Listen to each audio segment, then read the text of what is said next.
What? You can't be here. Yeah, I can. I'm here right now, man. No, you belong in 2016. Go back to that degenerate time, you fuck. No! No, mate, like the space-time continuum's been all fucked up and shit, man. What's up? I'm gay. No, dude, was that even 2016? I don't even know. Damn. Well, how's it going? No bad. Boy, wouldn't it be funny if that Donald Trump won that election? Haha, yeah, it would. I love those, very, hard to make jokes. We're really pushing the bounds of comedy here, folks. But, listen, dude, that cliffhanger was 2 fucking years ago. I actually forgot I made it. Oh. And I've already, like recorded the episode. I've made the thumbnail. I was just about to upload the thing, man. So, you want to, like, fuck off for an episode? Go and contribute to June's Pojo Stalin. That's Pride Month. We should get some interesting content out of that. You'll say something fucking offensive, borderline homophobic. Would you just a snowflake? Shut the fuck up. Right. You're being led by fucking idiots back in 2016. Right, and like you know the creationist days of YouTube? Well, dude, it's like modern day 2024 YouTube is like fucking 10 times worse than the creationist days. There are some fucking idiots out here, bro. Like, people aren't happy that the new Doctor Who's black. Oh, the new Doctor Who's black, by the way. That's what's going to happen. Nothing wrong with that. But it sounds like the show got a little bit woke, though. Oh, fucking... Shut up. And I think Spacetime's been warped because woke wasn't even a term back in 2016, you fuck. Anyway, go and fuck off for an episode, because I completely forgot about you. Okay. Bye, Snowflake. Oh, shut the fuck up. This episode is sponsored by Hemorrhoid Cannon. Burn those hemorrhoids off your arse lining, Squireton. Bear in mind, this product is hot, but not as hot as your ass is gonna be. Get on yourself. Yo, this is Pojo Stalin for May 2024. I'm actually recording this part in June because I've got a busy life, you know. Yeah. I've already recorded my Doctor Who segments, so I'm just doing the other stuff. UK politics and Donald Trump. Pardon me, there's a burp for you. There's another one for free. But I don't know why I'm even talking about it, because I know nothing about politics. But you've got, in the UK, it seems like a surefire thing that our right-wing party, the Conservatives, will lose this election to our left-wing party, Labour. Because it seems to a layman like myself that the Conservatives have been doing a shitty job of running the UK. And they've been running the UK since 2010. It was David Cameron, we had him for a while then. Then he ran away when Brexit happened, then we had Theresa May. Then we had the scumbag that was Boris Johnson, who was our version of Donald Trump, essentially. We had Liz Truss for a month. We've had Rishi Sunak since 2022, I believe. But it looks like Keir Starmer's going to be our next Prime Minister. Yeah. And Scottish politics is interesting. If you don't know, I'm Scottish. I'm Scotch, by the way. By the way, this is for foreigners, by the way. The UK is made up of 4 states, if you like. Scotland, Wales, England, and Northern Ireland. The whole of the UK is in England. Apart from it, pretty much is, because 90% of all British people are English. It's insane. There's like, the population of England is like 55 million. some fucking mental number. The population of Scotland is 5 million. The population of London is 6 million, I believe. That's depressing. That's really depressing. And that's due to fucking... From what I gather, it's really because... Is there something to do with, like, our climate's not amazing for crop growth? Because it's, like, really cold and the weather's shit and, like, half of Scotland's, like, mountains. I'm not sure, I don't know.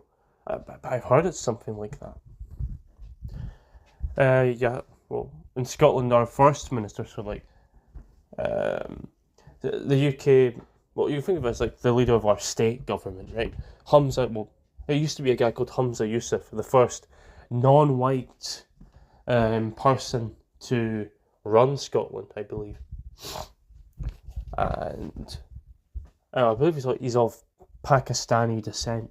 He was raised here because he's one of the boys. He's one of the fucking boys, but he is raised here. I could tell by his accent and his general demeanour. But yeah, he fucked up hardcore with that hate speech bill. Although I don't know much about it. I actually know lawyers in real life. I speak to lawyers in real life, believe it or not. I've got connections, and no, I just so happen to know two people that are lawyers. One of them said from what I hear, what both of them said was that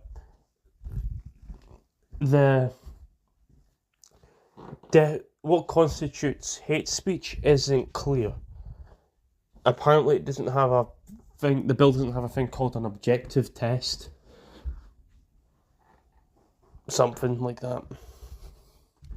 But guys, the only thing I have a clue about is like basic biology and like Doctor Who and Pokemon and like some Nintendo stuff. Like, you know, important life skills. But so again, that's out of my roadhouse there. What else? Donald Trump getting in trouble again.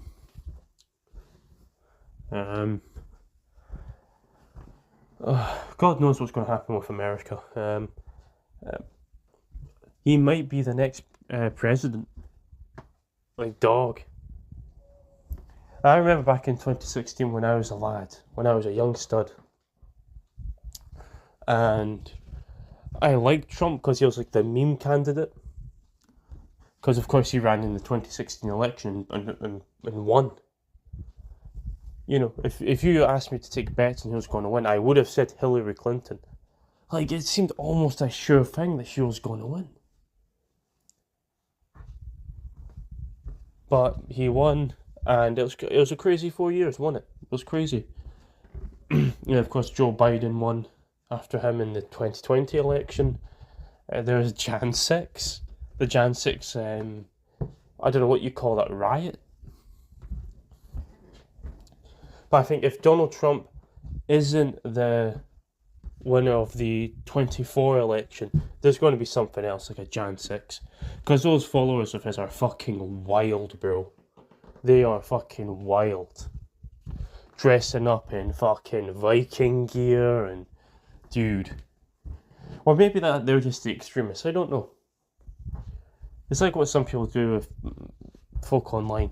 Like, they'll get trans people, right? They'll get the one in a 1,000 trans women that are rapists, and they'll just brush that over the whole group. But that's it. That's it for the news, I suppose. My layman yokel opinion there. I'm going to change up the format of these because it's just a pain in the ass to make them. And I want to make more of these because, as you know, there's been a huge gap. I think I might just record all the segments and I want to get it over and done with. So you should get that for June. For June's number there. And on my other channel, Guy Rogan, I am working on a new video. I'm working on a series called How Do They Know? Which I go through a bunch of scientific discoveries and I go over the evidence. Bearing in mind I'm not a professional scientist. and maybe even do a couple experiments of my own. Because obviously, like, episode 1's going to be about atomic theory. It's going to be about the atom, and I can't do a lot of those experiments, like shit involving radiation. You know what I mean? Or I don't know, electron guns. Like, but that's that. That's my ramblings. Anyway, peace out. Hello there, how's it going there? You're in Ireland? Okay, I'll stop with that, I'll stop. Welcome back to Pojo Stalin. Hell yeah, it's been a very long time. I think last time I done a Pojo Stalin was 2021. Christ. We're in Dark Ages then, for stuff like Doctor Who, weren't we? I mean, I liked Series 13. I thought the last 2 parts of it were pretty stinky pooey, but I liked the first 4 parts. But people like to have their own opinions. But what a crazy 2 years it's been, huh? But we're here to talk about November 2023, 2023, whatever. And what better place to start than Doctor Who? With the first full episode of the RTD2 era. And the first episode of this third sort of eon of Doctor Who. I guess you want to call it the Disney era. I don't want to call it the Disney era. That makes my fucking skin crawl calling it that, but we'll call it that for the time being until someone comes up with a better name. Because next year, next spring, according to rumours, we're going to get a new series of Doctor Who. And we know that this next bit isn't rumours, and it's going to be called Series 1. They're rebooting it.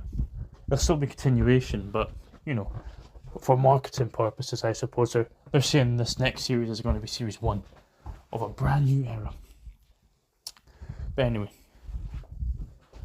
as ever, we're going to be rambly with these things. But what did I think of the Star Beast?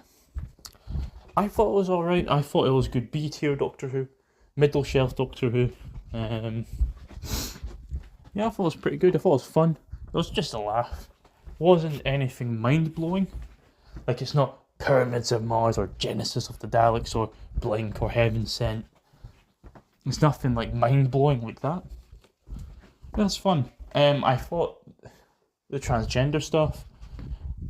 No, I'm all for transgender stuff. I think they get a bit of a bad rap. I think they're treated a bit appallingly by some people. I thought towards the end the trans stuff was a bit on the nose and a bit clunky. The beginning of it was alright, like with Rose getting called Jason or whatever. In the beginning, I thought that was an appropriate way. I like the bit with Sylvia in the kitchen, because it's honest. It's honest, and I thought that was well done.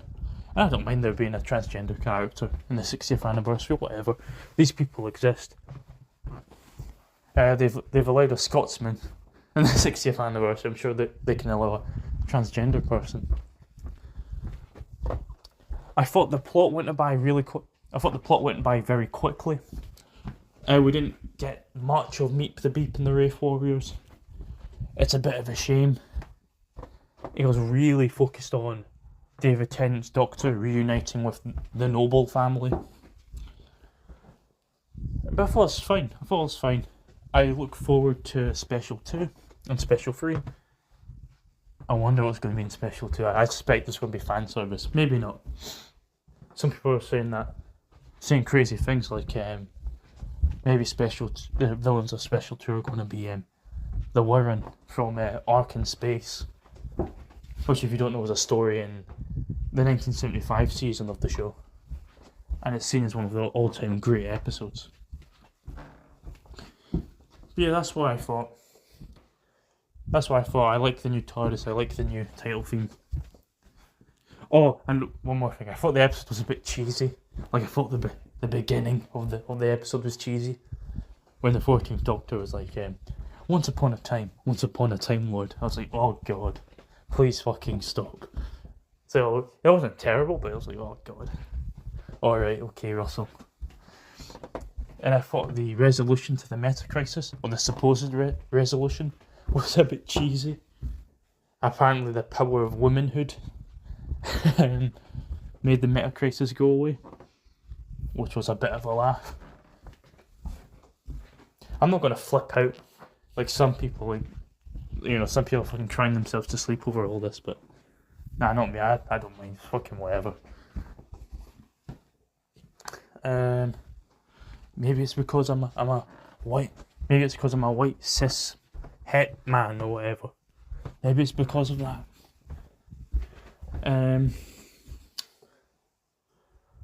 Yeah. Fucking running a marathon right now, by the sounds of it.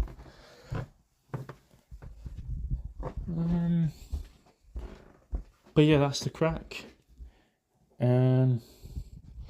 Also saw Ncuti Gatwa make a cameo in Adventure in Space of Time when they re-released that. Because in the original, which aired 10 years ago, Matt Smith made a cameo at the end. Well, Ncuti Gatwa was the 15th Doctor. And that cheeky wink, man, my god. I have a feeling Ncuti Gatwa was going to be pretty memorable as a Doctor. I remember all the Doctors, but I think he's going to be especially memorable. Anyway, peace out and welcome back. Yo, we are in moth paradise here. Just found like 7 moths. I've never seen that many moths in my life in one room. But we've got like a shit ton of clothes around here though. Like in this spare room here. Oh, and I nearly sharted. So I think they're breeding like fuck. Fuck, anyway. Wild Blue Yonder. I'm recording this May the 29th, 2024, so quite some time after Wild Blue Yonder's aired. I just didn't get around to reviewing, I was busy with stuff. But here we are. Wild Blue Yonder, what do I think? I think it will go down as one of the great episodes of our time. What an episode. David Tennant's on top form. Catherine Tate, the writer, Russell T Davies, is on top form. Like, who does that? Who actually starts an era off with the second episode being a fucking masterpiece? Now, that might sound a bit pretentious. You might be like, oh, whatever, man. Masterpiece, yeah, you're full of it, mate. Rick and Morty style, man.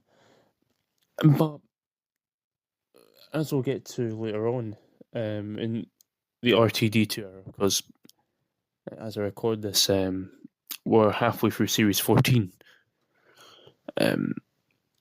Some episodes people consider masterpiece. I don't. I can see why they'd think that, but in this case, I do think it's a masterpiece. I love how weird the episode is. I like how abstract it is. I love how it plays with the rules of the show. I don't know if I'm saying a lot of nothing statements here, but just fantastic. It was a brave choice for an anniversary episode. I think they maybe should have saved this for series 14 and have it as a Ncuti Gatwa story. Although maybe not, because now that I think about it, part of this episode is dedicated to the 14th Doctor's traumas. And from what I gather, the 15th Doctor, Ncuti Gatwa's Doctor, it seems to be a more mentally well incarnation for a modern Doctor. Because all the modern Doctor Who's, since the 2005 reboot, have had mental fucking issues, 9, 9, 10, and 11. I don't know. I was going to say 9, 10, 11 had Time War stuff going on. They had PTSD because they just genocided, or they thought they genocided a fucking species. 2 species. But spoilers, they didn't actually. They actually didn't. Spoilers. One of Moffat's great fucking triumphs there. But Moffat isn't a bad writer, he's a wonderful writer, just not when he's the showrunner. But Yeah, that's what I think of Wild Blue Yonder. A quick little jiggle jaunt there. Jiggle your tendies.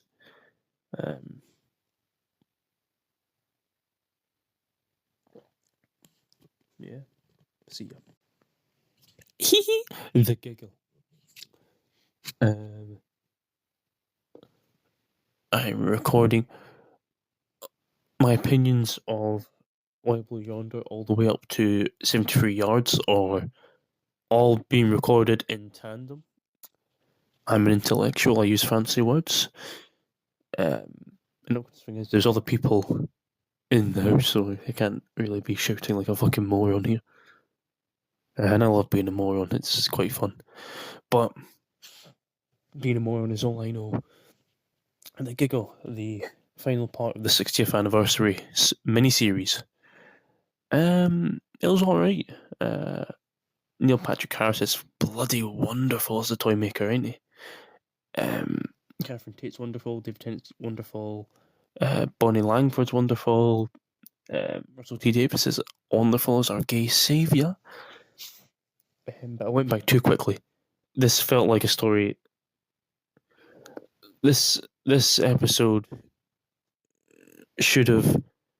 It's maybe appropriate for our age because it was in the wrong body. It's in the wrong body. It's like a 2-part, 3-part story crammed into 1 part. The episode goes by really quick. There's a lot of great ideas there. A lot of great performances, but you just zoom past to the next one because we've only got, what was it, an hour? 45 minutes, an hour?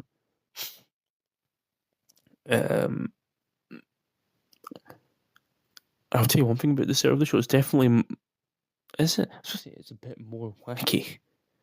Like, it's a bit more cartoonish. They're willing to break the fourth wall more. Because, like, in the first episode of this Disney era, they break the fourth wall. Or they get wacky when the Doctor pulls out the court wig and has a mini trial for Meep the Beep and the Wraith Warriors. I don't know if that. The 60th anniversary should have just been the giggle. Maybe the giggle was should have been a 2-part story or a 3-part story, or just one big 1-part story, like a 90-minute, 2-hour thing, like a 60th anniversary movie. Sort of what they did for the 5 Doctors, if I remember correctly. I could be very wrong about that.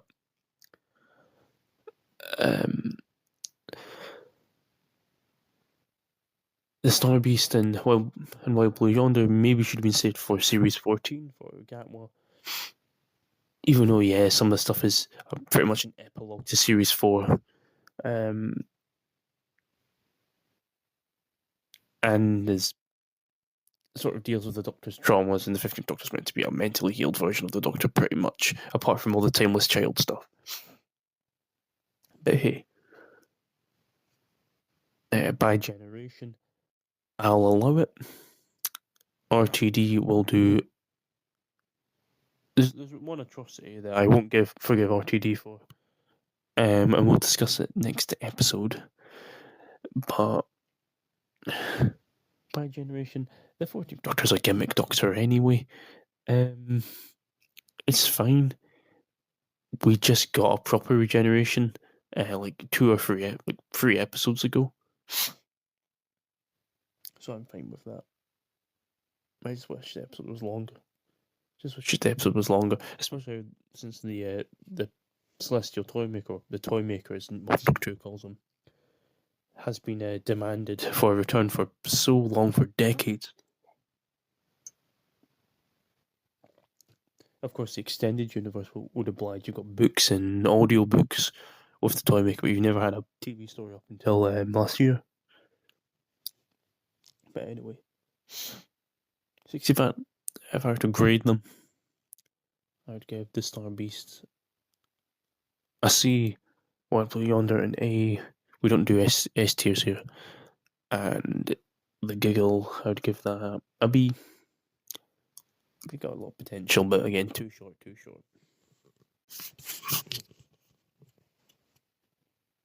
we come to Shutigatwa's debut episode, debut story, The Church on Ruby Road. This is an alright, decent episode, harmless. There's probably people out there saying it's dog shit garbo. I don't see that. It's not amazing either, it's just okay. Harmless. One problem that we have to immediately address is those fucking musicals.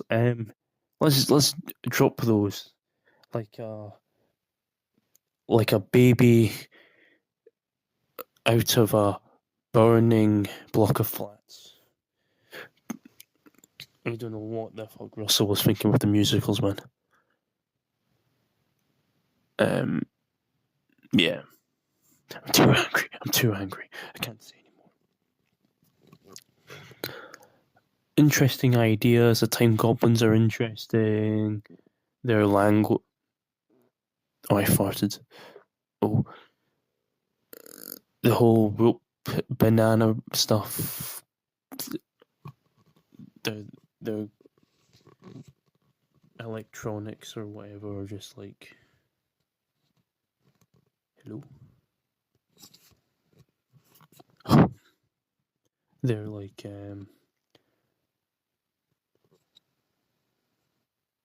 electronics being sort of like ropes or being like ropes or whatever.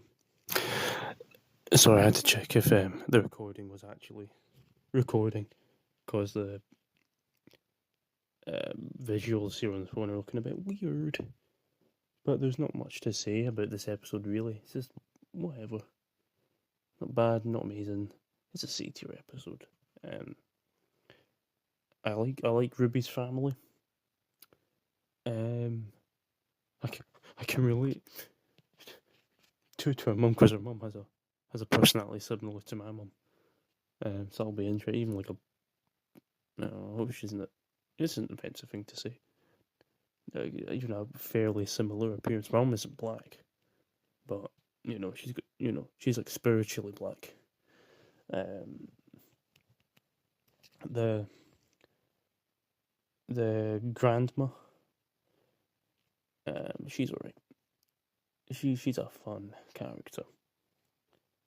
I love the 15th Doctor's positivity and fucking charisma.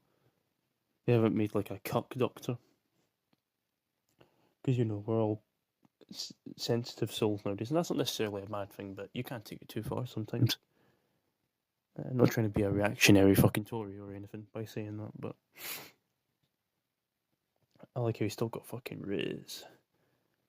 Immediately dated the fucking recording. But I mean, got shit like who's Mrs. Flood? I don't know. Who is Mrs. Flood? The Rani? I don't know. That's all I've got to say. Goodbye. Space babies. What a brave man Russell T Davies is. Why would you open a series and like the first proper series of this brand new era, not just like era as new showrunner, as in like reboot? Because this is really the opening episode. Because the 60th anniversary series was really for previous fans, I think. But who knows? It was an alright episode. I prefer it over the Church on Ruby Road, I guess. I had to give this a C. Blow my load. There's just not a lot there. It's not a terrible episode, but it's not amazing either. I think we went more into the psychology and politics of the whole situation, to why the babies are on the spaceship. That'd be fun. The Boogeyman's like a bit of a whatever villain. I like it. The episode is kind of like a typical sort of based on their stage, sort of classic Doctor Who story.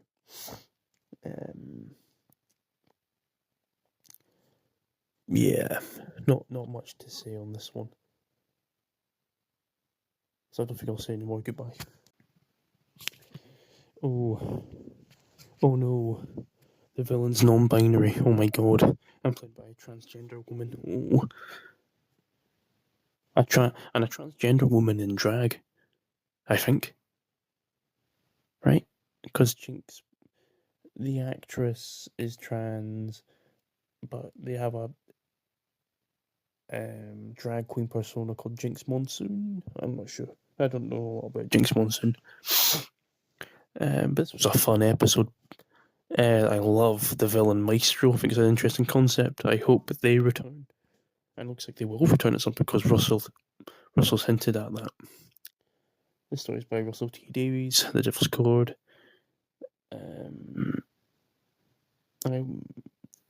It goes by a bit too fast. Not as badly as the Star Beast or the Giggle, but it still has those issues.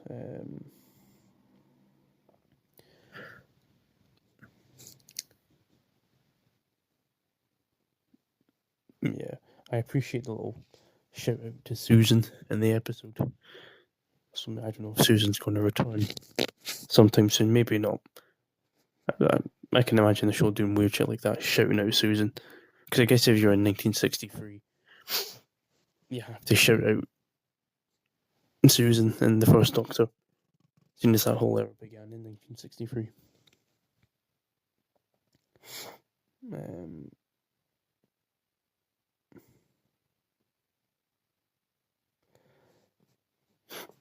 Yeah, and apparently Doctor is supposed to be woke now, despite the fact they're in 1963. Don't say very much about racism. I think the most they say is like that the tea lady's black, but it's just like a throwaway line. It's just... enjoyable episode. I wish we could see more of the Beatles. I wish maybe they could have travelled around with the Doctor or something in this episode. But yeah, that's the Devil's Chord. Boom. Boom is episode 3 of series 14, and it is the... Oh, my recording's been weird again, wonderful. It is by Stephen Moffat, which is a nice surprise. Oh, I think I figured out why my recording's been weird. But,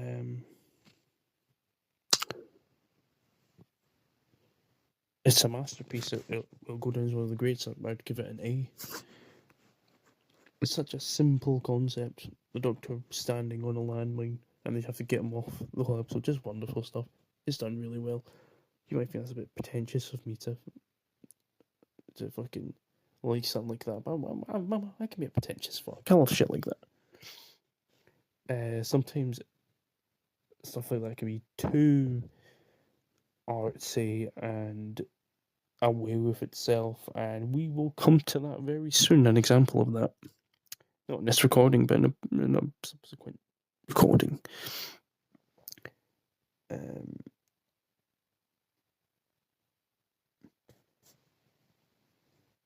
Yeah, I also like how gory it is. I like the whole fucking meat cylinder urns.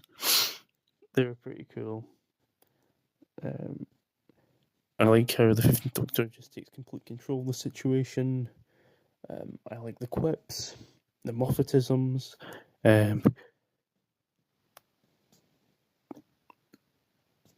Can you write a diary in drums? I probably could. The 15th Doctor doing a mic drop. The companion Ruby Sunday.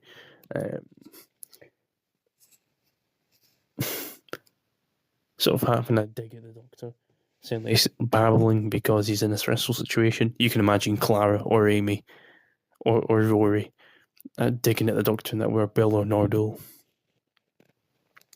which are companions from the Stephen Moffat era of the show.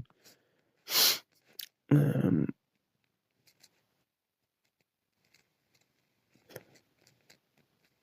episode's actually a bit dark.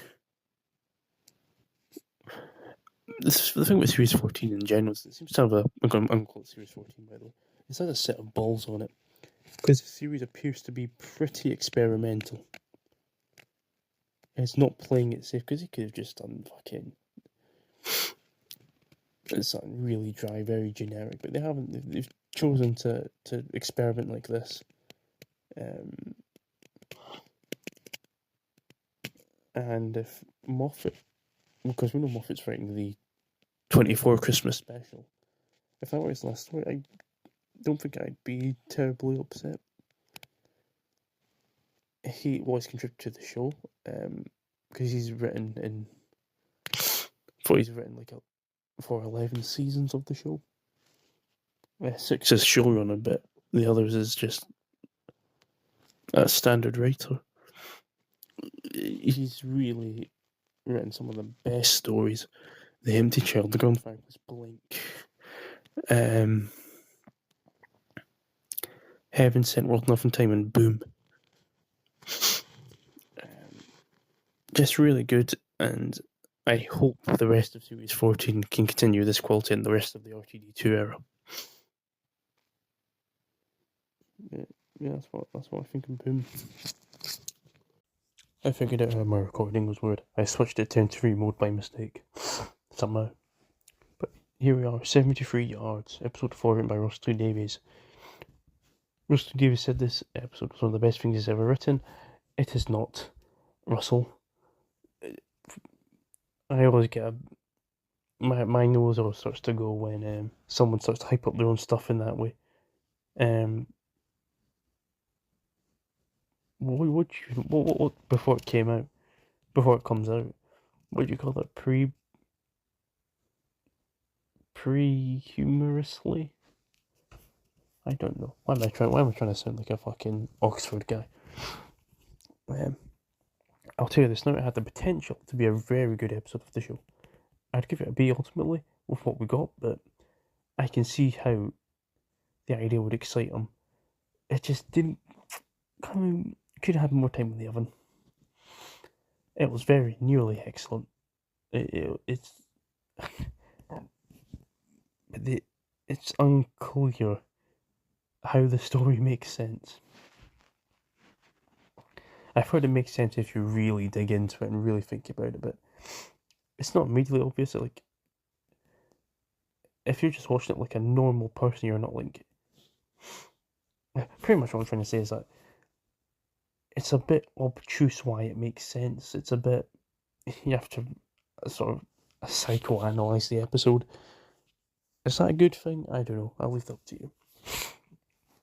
But I really respect and admire the experimentation. This episode reminded me of Years and Years, which I've seen most of, which is a show that Russell Davies wrote back in 2019 or something. I'm not impressed with the pub scene. The way those people treated Ruby was fucking appalling. I remember getting angry watching it. Thinking, why are they being such an asshole to her? She just wants to fucking stay the night and you guys are fucking tormenting her. Yeah, it's a Dr. Elite story, which is, I guess it's interesting how it's so, well, I guess it's not early on in the season, we're in the middle of Series 14 now, but yeah, interesting stuff, man. Anyway, these are turning out to be pretty brief, so I guess that's all I have to say. Hi guys, and welcome back. This is probably a continuous segment, so you've probably just heard my 73 yards opinion. So okay, let's get to it. Dot and Bubble, which sounded shit. And you look at the trailer and other shit about it, and it's like has these generic slug monsters, and it's like, oh, okay. And then you hear the premise as well, and it's like, oh, it's about the world of social media and yeah. And it's like, oh, with that, it could work in one of two ways. It could be really good. It could work out really good. It can be a very poignant critique of modern life, or it can be heavy-handed and out of touch and cringy. But you know what? I actually really liked it. It was a really unique episode. It's the kind of thing Doctor Who should be doing in the modern day.